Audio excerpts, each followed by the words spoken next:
konnichiwa. අද අපි ඉගෙන ගමු මෙන්න මේ sentence pattern එකෙන් දිග වාක්‍යයක් ලියන හැටි. Nani nani kara nani nani. Nani nani පළවෙනි හිස් තැනට verb te form. දෙවෙනි හිස් තැනට verb. දැන් මම එක example එකක් ලියන්නම්. Kuni e kayette kara Kuni e kayette kara Chichi no kaisha de hatarakimasu.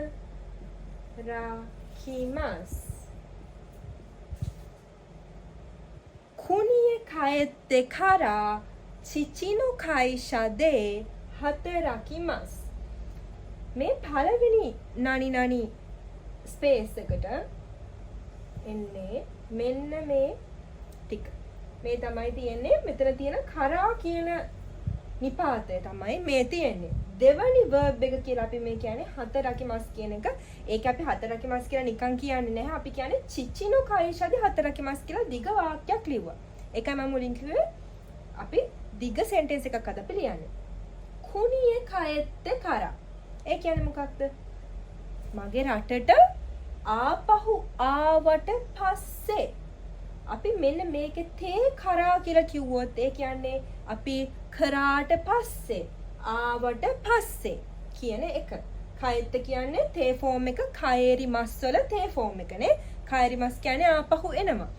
මගේ රටට ආපහු ආවට පස්සේ චිචිනෝ කයිෂාදේ චිචි තාත්තගේ Chichi no kaisha de තාත්තගේ කම්පැනි එකේ kaisha කම්පැනි එක තාත්තගේ කම්පැනියේ kaisha de කිව්වහම කම්පැනි කියන එක අපි කම්පැනියේ hatarakimasu to you know nan desu ka වැඩ කරනවා work කරනවා කියන එක. එතකොට මොකද්ද මේ sentence එකේ තේරුම? දැන් ඔයගොල්ලන් කියන්නේ මම සිංහලෙන් ලියන්නේ. කුනියේ කයෙත්තේ කරා Chichi no kaisha de hatarakimasu. කරා නිපාතය මැදට ආවා. අපි sentence දෙකක් සම්බන්ධ කරා. පළවෙනි sentence එක තේ form එකෙන් තිබ්බා.